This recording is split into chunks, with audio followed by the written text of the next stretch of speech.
Amazing. I'm so much delighted you people are observing really well. And I want to thank you again. It is not easy to listen in web session. I'm very honest with you.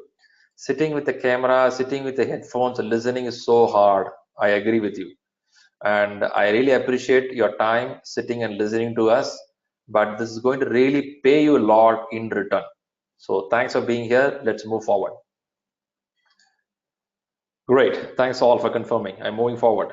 So what I'm going to do is I just show you so that you will get a clarity on the drive. Just a minute, I need one more stakeholder, especially on Saturday. Yes, Edwin, I know. Saturday is a fun day, but this next 7 days is going to be a learning day for you. I'll tell you, you're going to be very happy for doing this learning process.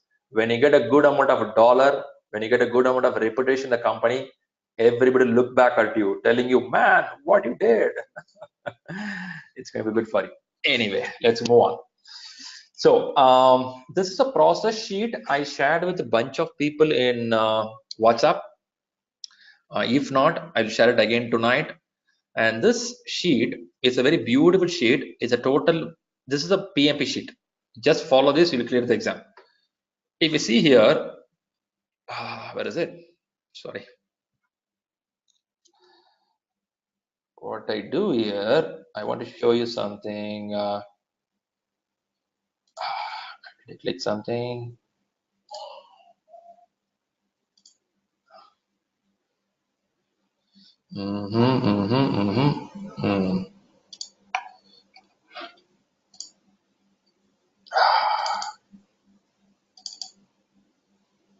Okay, here we go.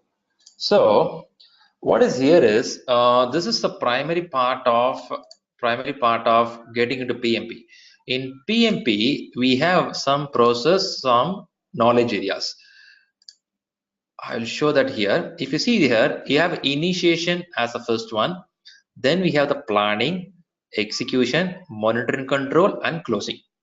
Now, to do this 5 process group effectively, we should have knowledge in 10 areas, right? When I say knowledge, how do you do it? You do like this. In fact, we will have integration management as a topmost person to do. And we have 3 constraints. I put a triangle for you. This is called triple constraint, right? Scope, schedule, and cost. Then we have another 3 more constraints. They are, this is the 4th constraint, resource is the 5th constraint, and risk is the 6th constraint. Totally 6 items are there. Then we have another 4 more items. So I'll repeat again, we have 3 constraints plus 3 more becomes the 6 constraints. Apart from that, we have communication, we have procurement, we have stakeholders. Now this all 9 makes you as a project manager. As a project manager, you are responsible to do the integration management. It means you have to start with the charter, you have to make a project plan, you have to make your team to do the work, you have to monitor the work, are they doing it properly, and close the project. This is what expected from you and me. But to do this effectively, you should and I should have knowledge in this 9 areas. That is why it is called as knowledge areas. Okay, so you should have knowledge in all the 9, then only you can do this horizontal line, right? So now I'll show you how it works. We have a charter. A charter is a beginning of the project. I was saying that there is something called sales team and there is something called customer. A lean person is here. Customer gives a requirement to sales team will give it to the CEO or director of your company. The CEO will send a charter to you. From here the work starts, and now you will take this charter and you have to make a plan. What plan you will make? You will make all this together as a plan. I'm just putting a line here. If you watch out, you will make a plan like this. This plan has something on scope, schedule, cost. I know the font is too small. Please focus for a few minutes. I'll go back to the main slides. Here, I have to make a planning how the team will work. I will call this document as a mother document. I sometimes call it as mother document, but as for the books, they call it as master document. What do you mean by master document? I got a charter. I'm going to make all these plans and put under one document. It is called as develop project management plan. And this plan will have plans for handling the requirement, schedule, cost, quality, resource, communication. It goes on, risk, procurement, and stakeholders. We'll write all the plans and put under one PDF, one Word document, one rack, one file. It could be anything. So I will call them as mother document. Only when this document is ready, I can give to my team to do the work. Here, my team will do the work. When I say team, set of resources. It could be human as well material. The work will happen. When the work happens, the team will give me deliverables. I will call it as deliverables. The deliverable can be of a finished product, can be of a car, can be of an apartment, can be of a software, can be of test cases, can be of some document. Something will start coming out from the team, right? It could be a finally finished product, or it can also be a interim deliverable. I'll repeat again. Charter comes in from a top management, and you do the plan along with your team. It's not you alone sitting at your home, you won't do it. You'll do with your team. With your team, you'll plan all the stuff and put into mother document. The team will start working. When the team started working, the team will start giving you deliverables. A deliverable can be of a new apartment, can be a new car. It could be a finished product, or it could be an interim deliverable. What is interim deliverable? If there is a 5-store apartment, when you deliver the first floor, it is one deliverable. When you give second floor, another deliverable. Third floor, another deliverable. This is called interim deliverables. Of course, it's an output. Output we'll call as deliverable here, right? In this PMP term. Thanks, Richard. What you asked is right. It's an output, it's a deliverable. And that deliverable will go to the quality team. If you see here, you have control quality. This quality team is your internal quality team. And this quality team will check the deliverable or output, and they say that quality okay. If you guys seen a sticker in your television, washing machine, mixer grinder, you will see a okay sticker, a green color sticker. That means the internal quality team has verified it, that it is working well. It is good to promote. What it mean? It means it is meeting the standard. It is following Six Sigma. It is following some standard of your company. Now I'll come again loop, charter, plan. From the plan, team started working. When the team works, it gives a deliverable. That deliverable goes to the quality department of your company. Your quality department checks it and says that it is amazing, proceed. Only when your quality department says go ahead, proceed, you will take that to the customer. Okay, there is a place called validate scope. In this place, you will meet the customer.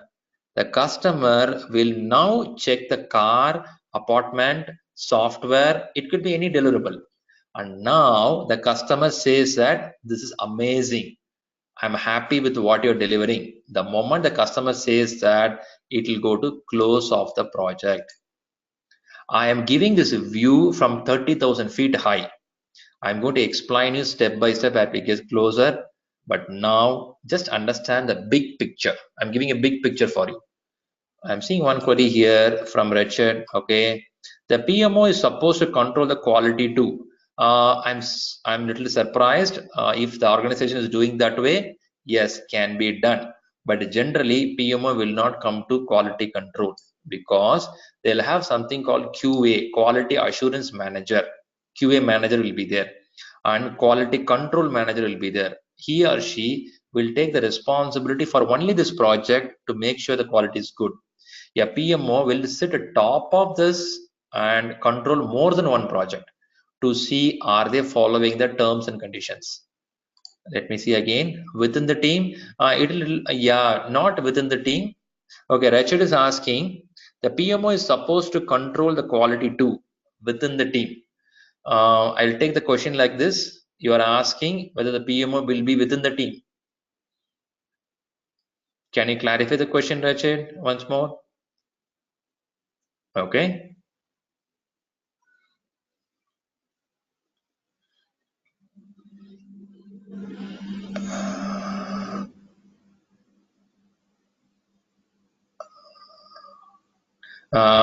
Richard, you're putting a question? Yeah, there is a question. Okay, Raj is asking, I mean, the person controlling the quality should be within the team. Oh, that's a good question. Yes, you are right. Now, what will happen is, for Raj's question and other people question, it is a deliverable coming here will be verified by the quality department. 90% of the organization will have a centralized quality team, and this quality team will be supporting more than one projects. So you cannot expect the quality team will sit inside your project, but it will sit inside your organization, right? So they will be supporting your company's standards. They'll be checking the quality factors. If I go to Toyota car, Toyota is releasing multiple variety of cars every 6 months. I cannot have quality team for every project. Rather, if I am a Toyota senior executive, I will put one quality team for the Toyota luxury cars, Toyota low range cars, Toyota heavy vehicles. So I'll put some quality department, and that quality department will verify, is this meeting our standards? That will be the quality department. So there are chances where the company can afford one quality team for their project. Also, high chances there they will have one quality team which can support more than one project. However it is, they will be under your payroll, your company's payroll. That's how it works. Okay, I'm getting absolutely correct. Okay. Timothy giving answer. QC should be the responsibility of everyone involved in the project, but QA manager ensures proper quality assurance at every stage of the project.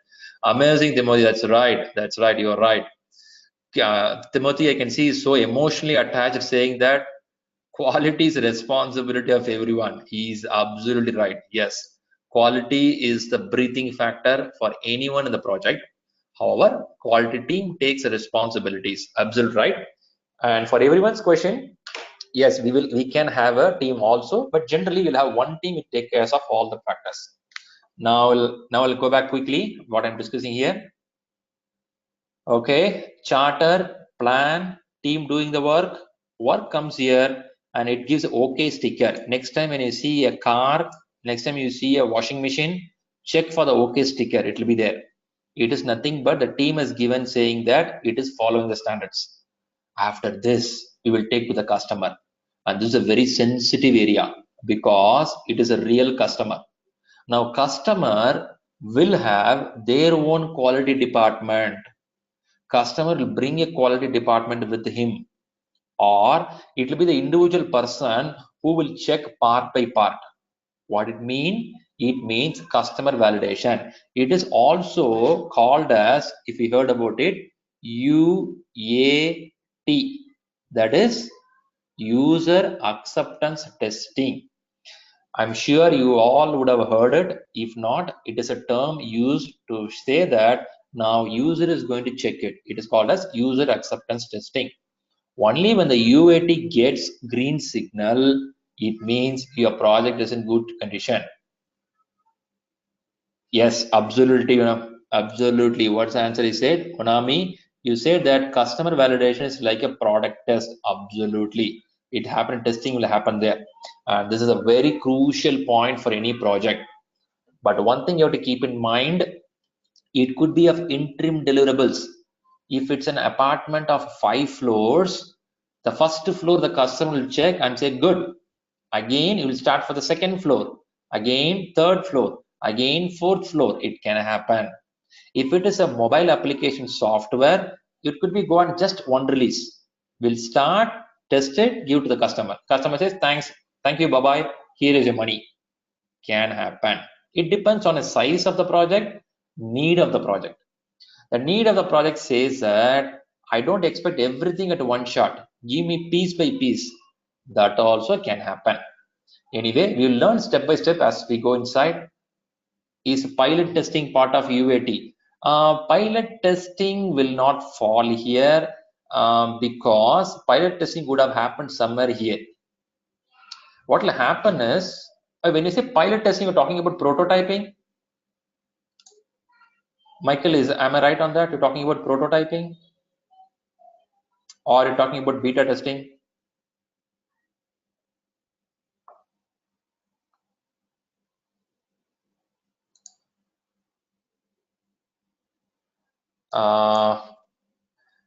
I believe Michael is repeating the question. Prototyping. Okay, you're talking about prototyping. So prototyping could happen little higher level. When it could be even when the sales team before they win the project, they will ask the team to come with a prototype, and that prototype will be presented by the sales team to the customer, and they would accept it or reject it. Can happen. That is also possible. There are various variety of situation happens, but what we speak here is it's actual deliverables going out. Yeah, that's right. So we will move on. I'm just going to talk about some other factors now. I'm spending time here to make you give a big picture because as we go deep inside, if we don't understand the big picture, it will be a little tough. I would request you to relook this video tomorrow or day after tomorrow. If you couldn't follow now, maybe you listen it second time, third time, you'll start understanding what we are discussing here, right? That's a goal here. So I'll clear the screen now and I'll tell you what I'm going to take the class for now. Okay, the class is going to be talking about stakeholder management. We are going to talk about this horizontal line, this horizontal part. So we have integration as a main.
Hello, you can hear me well now?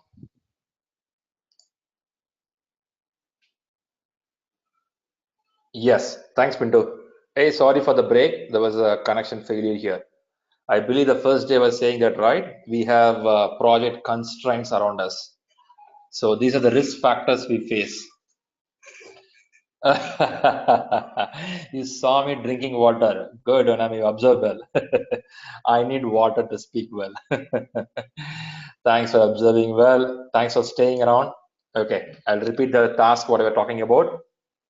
So we have 5 processes and 10 knowledge areas.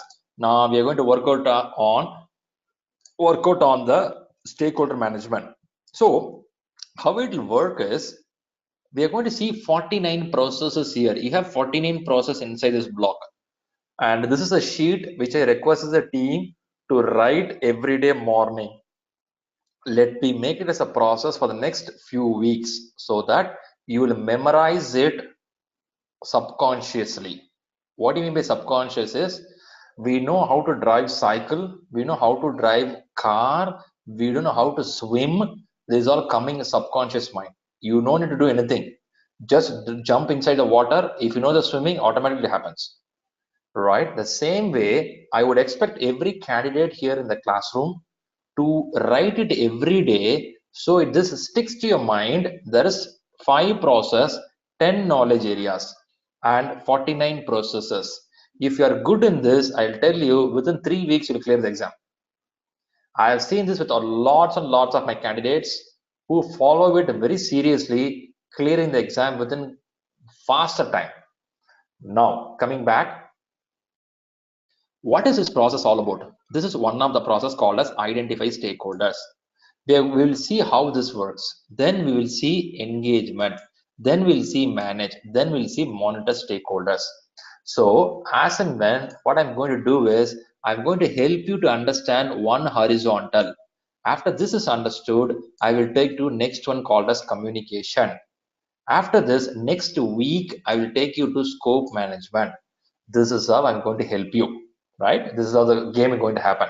So the game is something like this. I will travel horizontally, right? Horizontally, I will take one knowledge at a time.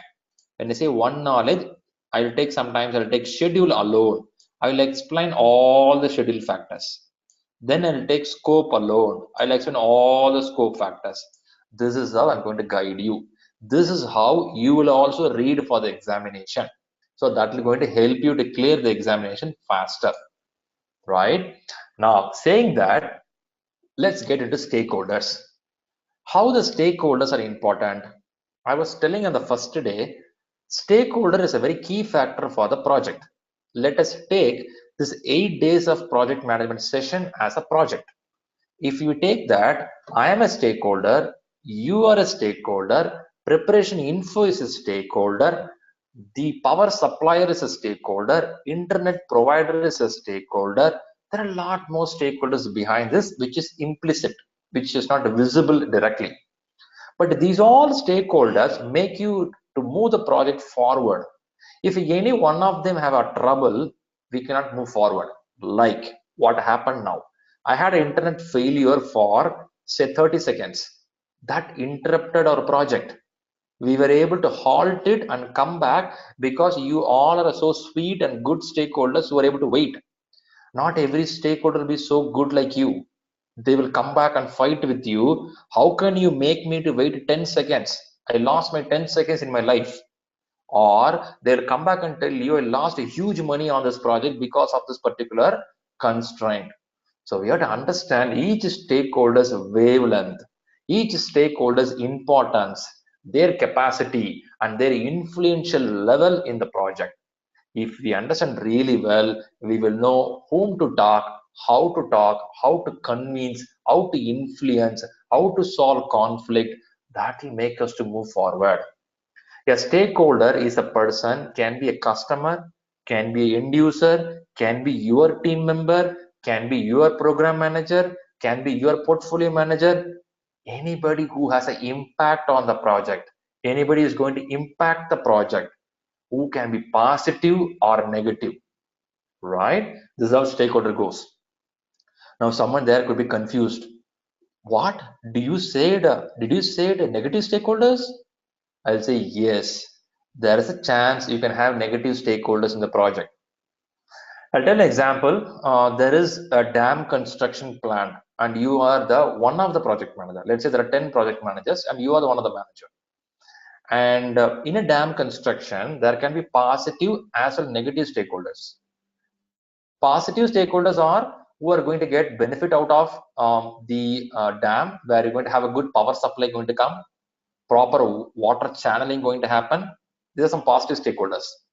Negative can be the villages which is around this dam area. Now the government will announce that people living around this dam construction area, please evacuate, because the dam construction going to happen, the water level will go high and all your village will go inside the water. Now the people from the village will do the procession. They'll make a loud noise saying that we don't want the dam, stop the dam, it is killing our life, I'm going to lose my land, I'm going to lose my cattle. Can be. They can be as negative stakeholders. Only when you as a manager understand these factors, you can negotiate it really well. You can convince them, you can give them job opportunity in your project for dam construction, you can give a better life for them. When you do these factors, your project can move forward. Now you may ask me a question. No, I'm a manager, I'm meant to do what is asked to do. Why should I worry about the people around me? No, PMI, PMP looks you as a manager who is so responsible towards a society. You will not be very much selfish, you will be towards a project management. You will try to watch out what is called EEF, enterprise environmental factors. You will watch out what are the organizational processes. You make sure that everything is intact and move forward. And for that reason, your eyes should be open on 360 degree. How to do that? Let's understand stakeholder management more. What I'm going to do now? Of course, we have another 25 minutes to give a break. Until then, we go with the subject. Then I'll give a break exactly another 25 minutes. Now, be with me. I have a video, and this video will tell little about the stakeholders. Just observe it. If anybody have a volume problem, no worries. Just watch out what is running there in the video. After that, after recorded being shared to you by PreparationInfo, you play it. It's coming up really well. Today I was testing the video recording of last week. It is really good. The quality is really good. You can listen to it anytime. So I'm going to play the video. Just be with me. Okay. Yeah. So first video I will play. Yeah.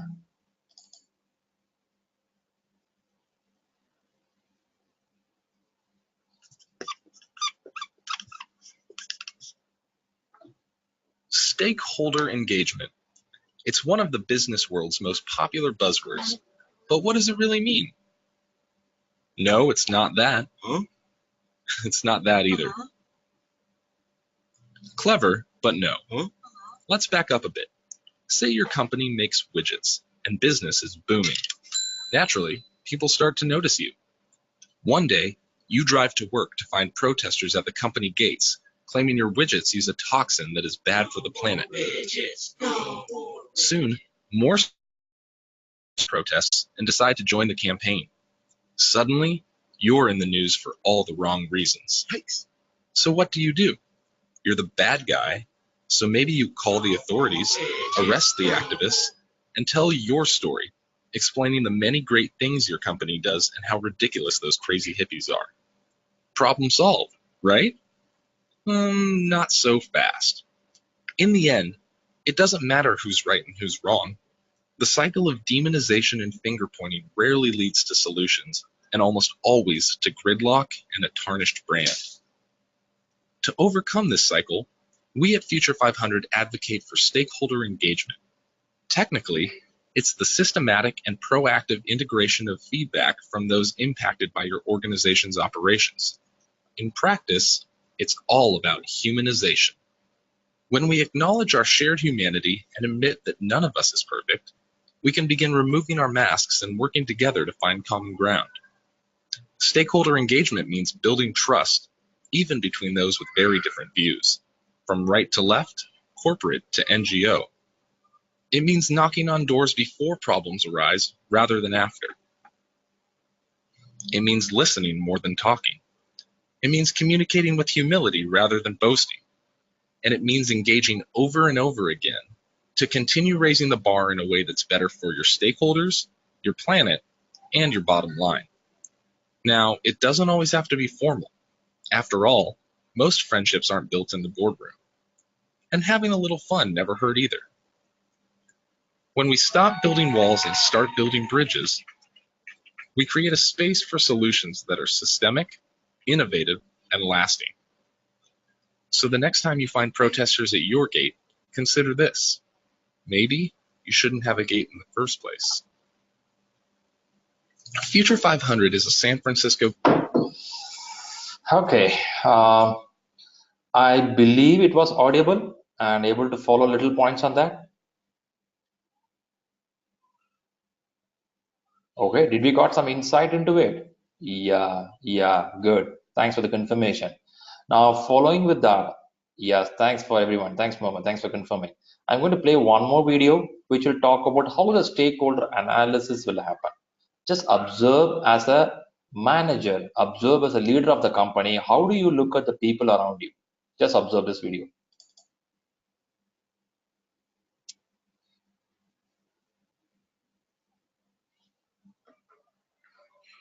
A stakeholder is any individual, group, or organization with an interest in the project who may or may not be needed in the decision-making process. Stakeholder analysis is a process of systemically collecting and analyzing qualitative information to determine whose interests should be taken into account when developing and/or implementing a policy or program.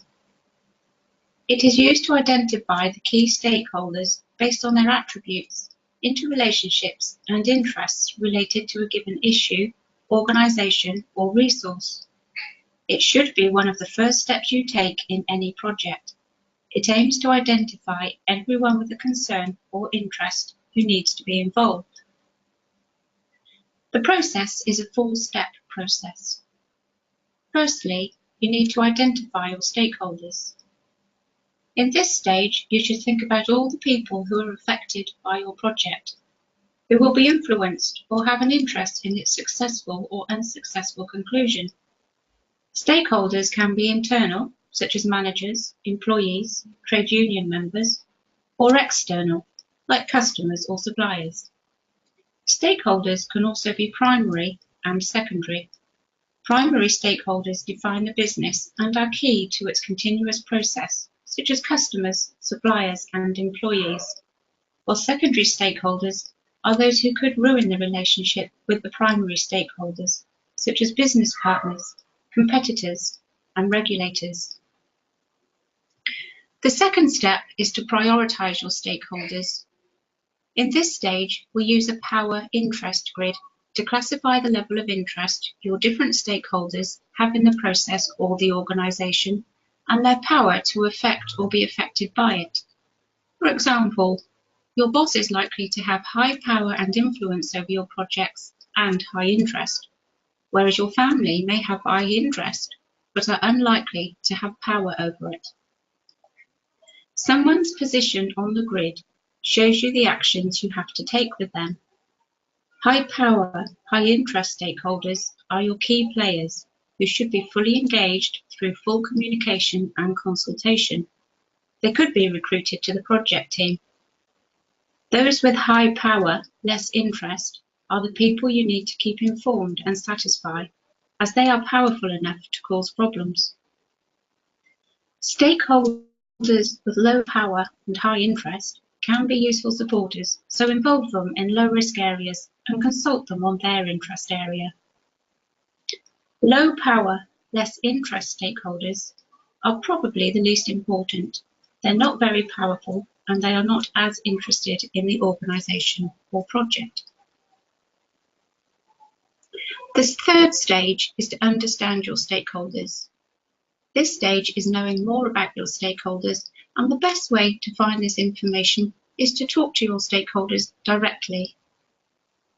Key questions to help you understand them could be: what interest do they have in the outcome of your work? Is it positive or negative? How are they likely to feel about and react to your project? What is the best way to engage and communicate with them? What motivates them most of all? What information do they want from you, and how do they wish to receive it? What would encourage them to support your project. Who else might be influenced by their opinions? Do these people become stakeholders in their own right? The information gained from your questioning can be added to a Stakeholder Register for quick and easy referencing. Here you will record your assessment of each stakeholder. Things to include are the stakeholders' requirements, their communication needs and frequency, their expectations, their influence on the project's outcome, and their level of interest and power. The Stakeholder Register must be updated when any new stakeholder is identified or any changes observed. This document may contain some sensitive information, therefore its access should be limited. The fourth and final step is to manage your stakeholders. After conducting your stakeholder analysis, the project team can devise an action plan that sustains supporters' interest and commitment and wins round the doubters. Communication and engagement planning should be informed by your findings from the stakeholder analysis. This short video was brought to you by ProAction Development CIC. Okay, good. So you got some fair idea what we are talking about stakeholder management here? Yeah, that's great. Good. So the points what is being discussed here is to give a clear idea how much a stakeholder is important, how much we have to understand them, how we have to analyze them. That's a goal we're looking at, right? So what we do is we have another 15 minutes before our break, and the break is going to be for 15 minutes. Now let's spend next 15 minutes to understand a little bit about stakeholder management so that we'll go for the break. So I'll just open it up. Here it comes, stakeholder management. Starting here, I'm just putting agenda to make sure that we are following it. Of course, last week we had a good spillover that we have stakeholder should have been done last week. That is getting pushed to today. So we're going to have a stakeholder and communication. Here, I don't want to rush and push the people to learn something. We'll go in a rhythmic way where you understand well. Maybe a couple of days or a couple of batches, you sit with me. What will happen is you'll start understanding my flow. You'll start understanding the full picture of the project management. The more you understand that, even if I rise the speed, you'll be able to follow. So first 2-3 days, I generally don't push people. I'll go a little slow and make them to understand the concepts. Once the basement is clearly set, the rest you will drive it, because you all are top leaders and managers in an organization. There may not be page by page explanation needed for you. Just top level, you'll get it. Saying that, I'll get inside. Okay, this picture you should know. I already have seen it multiple times. Okay, this is a new picture for you. Let me try to explain you. If you see this picture, here you will see a project starts here with the thought process from your CEO of the company saying that let's start the project. The moment they say start the project, it's going to go with 5 process groups: initiation, planning, execution. You see the big yellow circle, that's monitoring and controlling. What it means, monitoring and control is part of every area. You keep a watch on every area. Am I doing perfectly? For example, when I'm running this 8 days of project, my mind will be around how am I doing within the agenda? Am I covering everybody's question and answer in the chat? I keep looking in my chat. Is there any question from Mohammed? Is there any question from Laban? Is there any question from Timothy? I'll keep on looking at it. It means I'm monitoring and control. Am I following the things? Right? So you have a watch all the time. And when things are really done and completed, that will become the closing the project. Right? So every week we are speaking for 4 hours. So every week we have initiation, planning, execution, we do monitor and control, we close it. Like this, we are going to do for 8 days. On the last day, it is a total project closure. Until then, it is only a phase exit. We did phase 1 last week. Now we are in phase 2. The same way, if you go for a metro construction at your city, let's say metro train construction, So it will go by phase. They will do 5 kilometers first. Next, again another 5 kilometers, 2 miles or 15 miles. They do phase by phase. Now let's come to the point here. Now, if you look at your 49 process sheet, I'll go back.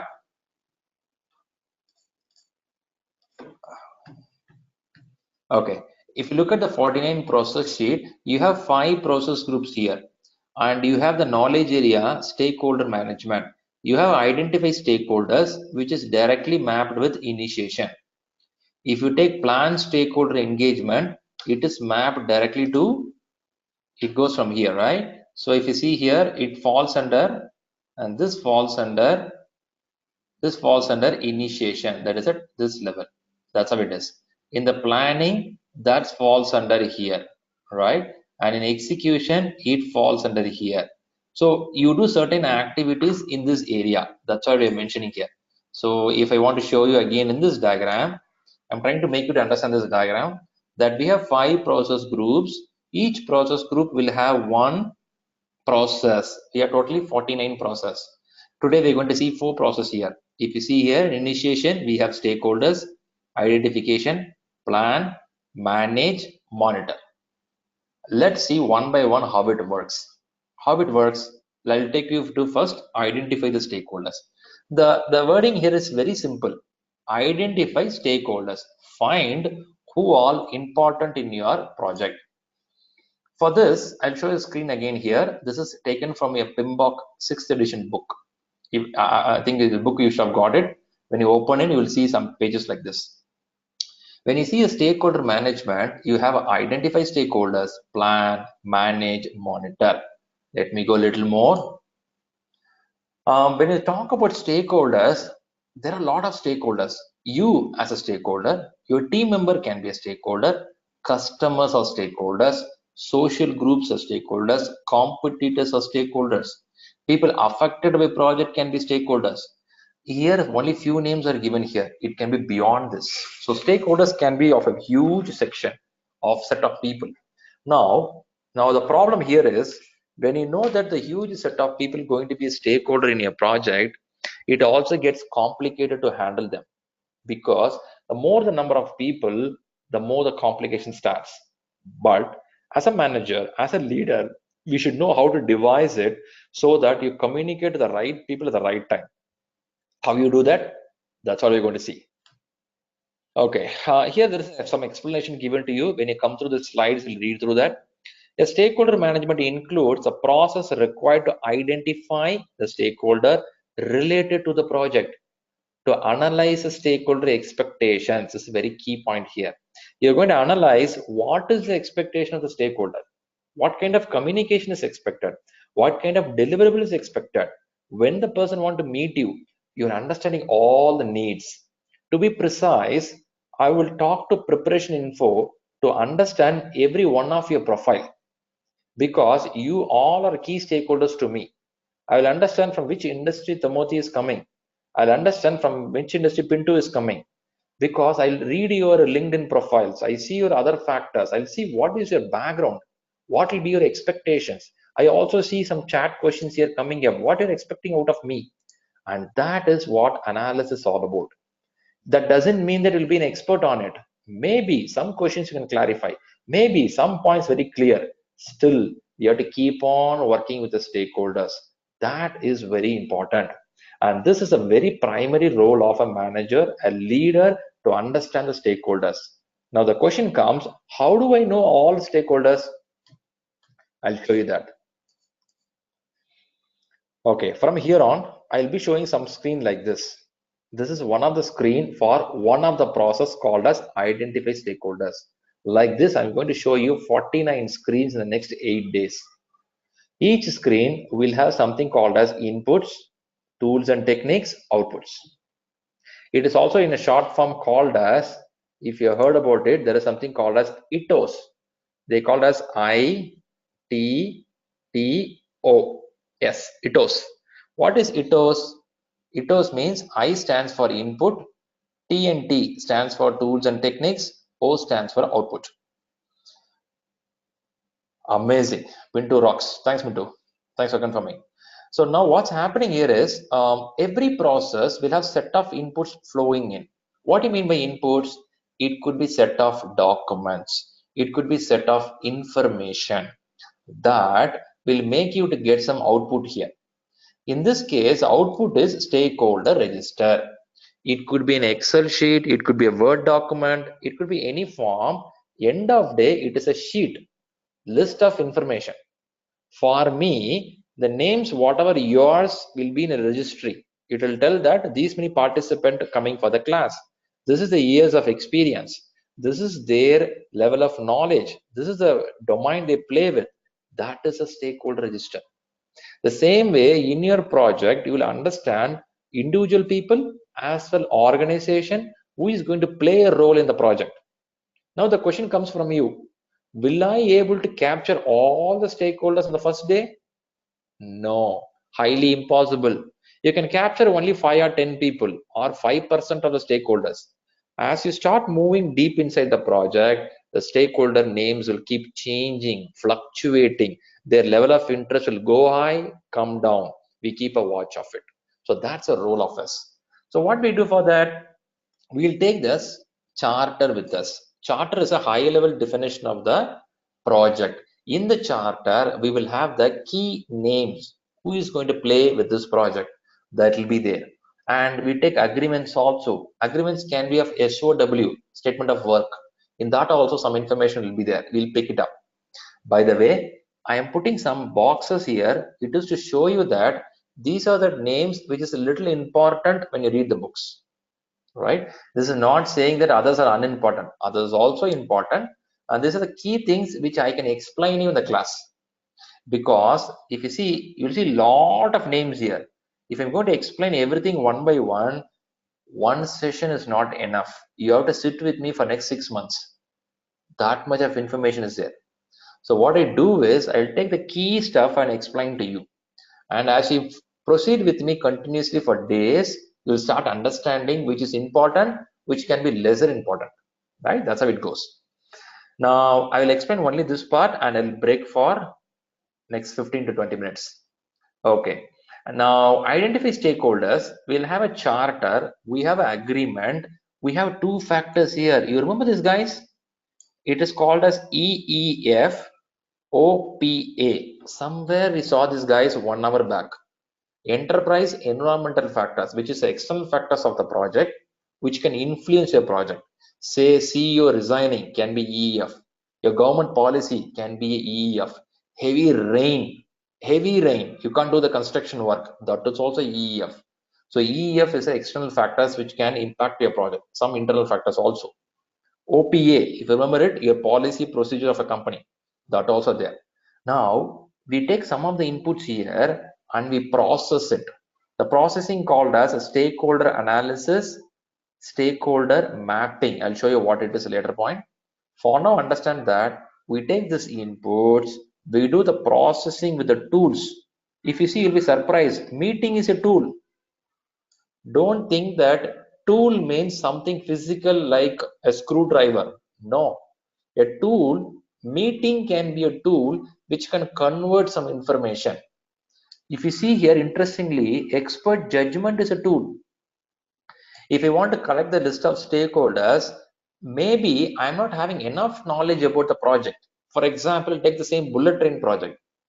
I'm being given a bullet train project, but in the bullet train, I don't have enough information who all can be stakeholders.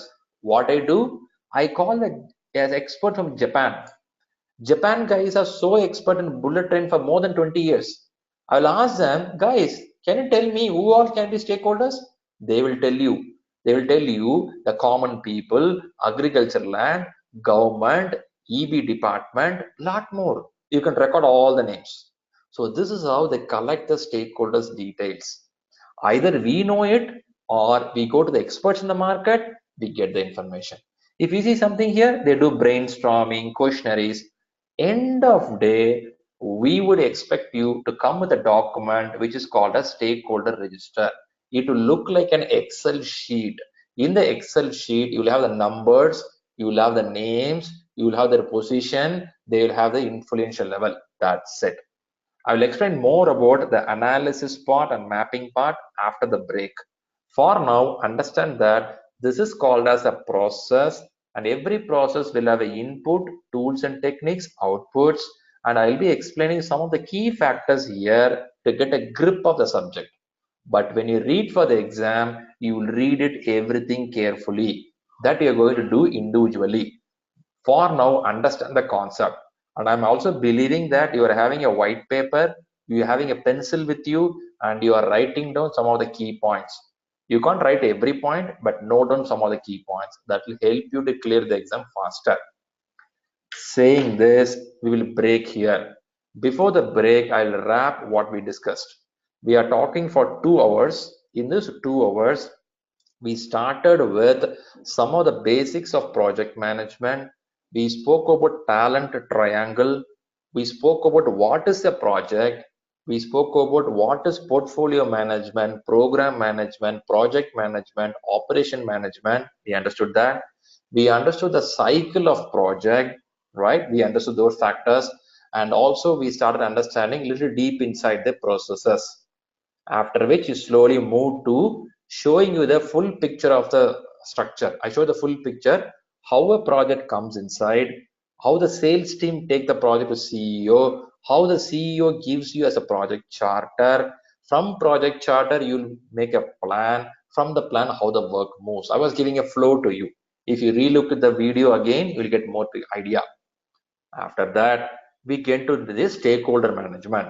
In stakeholder management, I was able to play you a couple of videos to give an idea what is stakeholders, what is their importance, how to group them. The video gave some idea. Now we have started looking into process one by one, and this is our first process, right? We did it. Now from here, we'll take 15 to 20 minutes break, max and max. I would expect you to come back, right? Right, I believe you all with me and things are good for you. So let's take a break of 20 minutes max and 15 minutes min. Okay, 20 minutes break. Please come over, have your lunch, dinner, breakfast as good you are. Refresh yourself, come back. It shows 8:28 here. Please be back by 8:45.